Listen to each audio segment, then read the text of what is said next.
Hi everyone, my name is Michelle Blackwood from Healthier Steps, and I'm so excited that you're here today to join me to see this video. Today I'll be making jollof rice, and it's a personal favorite of mine. I've been making it for many years.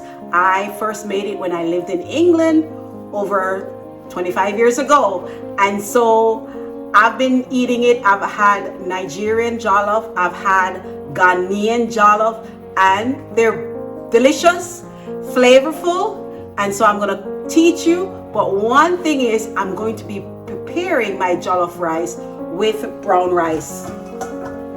So I'm using brown rice. The reason why I like brown rice because it has all the fiber intact, it has all the germ, endosperm. Basically, it has all the nutrients still in the grain. It's not been processed like white rice. So I love to cook with it, and it's hearty, it's wholesome, it keeps you full for longer. So if you're, say, someone who has blood sugar issues, this is a great way to eat your jollof rice. It's flavorful. I mean, eat your brown rice, it's flavorful. I would say if I'm introducing someone to brown rice, I prefer to serve them something like this, a seasoned rice. So there are many seasoned rice recipes on my website, literally a lot. I have turmeric coconut rice, I have my native Jamaican rice and peas, I have spinach rice, I have pumpkin rice, you name it. There are several rice recipes that they're seasoned, and I find that's the best way to introduce someone who has never had brown rice and they'll like to give it a try, especially if they're having issues with blood sugar or they're just wanting to increase their fiber intake in their diet. So without further ado, let me remind you, if you haven't subscribed, please subscribe to my channel and also hit the notification bell so that you can get updated with the latest recipes that I'll be bringing to you. And so the first thing I am going to do is I'm going to blend the sauce. Okay, I'm adding water first, and I'm adding about 2.5 cups of water because I have 3 cups of rice. But because I'm going to add tomato and onion, they're gonna have their own juices, so I'm adding tomato. And the recipe is on my website for the full recipe and instructions, so you can head on over to my website at healthiersteps.com. I'm adding onion, garlic, and I'm going to add ginger and a Scotch bonnet pepper that's been frozen and defrosted. And you don't have to, if you don't have Scotch bonnet pepper, you can leave it out, or you can add some cayenne pepper instead. And the dish is usually spicy. I'm adding 2 bouillon cubes, and they're vegan cubes. They are, which brand? They are the Not Chicken brand, and I know traditionally a lot of the recipes call for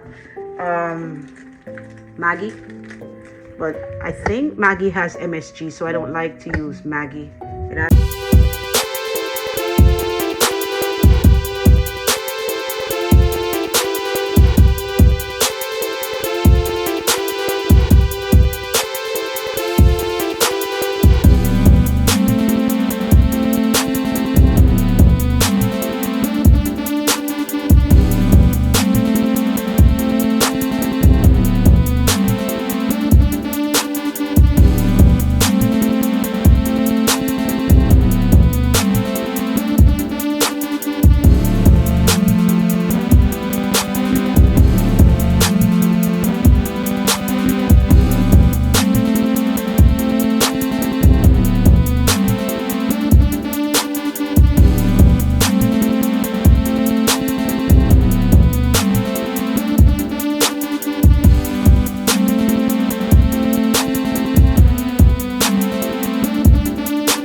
this to a simmer.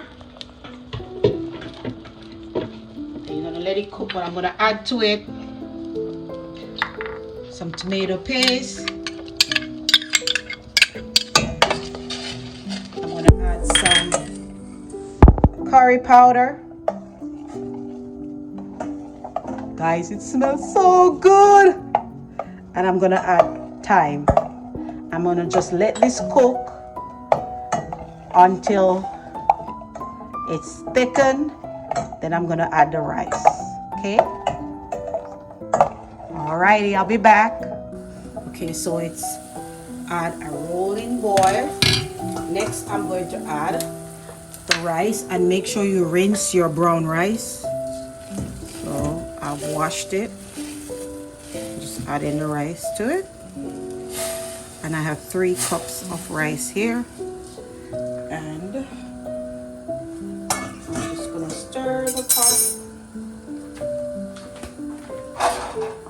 Stir. Very good.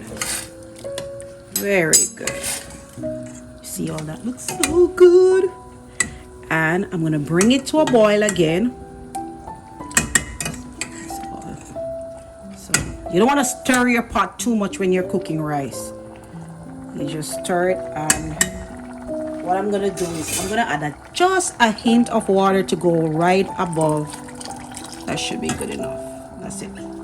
Like a little inch or so on your finger joint, right there above the rice, and with the liquid. And then what I'm gonna do next, since it's still at a rolling boil, this is what I do. I add a piece of parchment paper. You want to be careful when you're doing this. You want to make sure, and then I'm going to cover it. So I'm kind of creating a seal, so there's going to be the steam that's cooking your rice. And once it's back at a rolling boil, then I'm going to put it on the stove, wherever on your stove it's the lowest setting. Right now, if I go to the low setting here, it's still too high for me. So I usually go over to another side of my stove that has a smaller flame.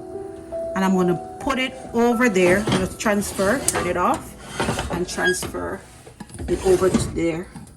And I'm going to just leave my rice. I'm not going to trouble it for at least 45 minutes. And I'll start checking it then. If after 45 minutes, I see that it's dried out, it's not tender enough, or start becoming tender, I'll add a little bit more water, and then I'll let it steam longer, and just a little bit of water, and let the steam do its job. You don't want to overcook it. You want it to be nice. So I'll be back, guys, and we'll see the final look. Okay, so we're finished.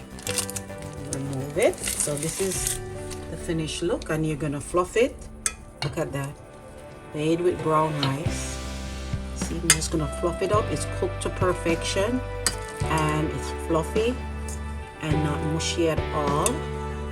So that looks really good. Really good. I'm gonna serve it next. Okay, I'll be back. So I'm just fluffing it up, and it looks perfect. See, cooked to perfection. I actually cooked it for an hour, so you can do anywhere from 50 minutes to an hour. And that's it, perfect, guys. So I'm gonna plate it, and you'll see how it looks.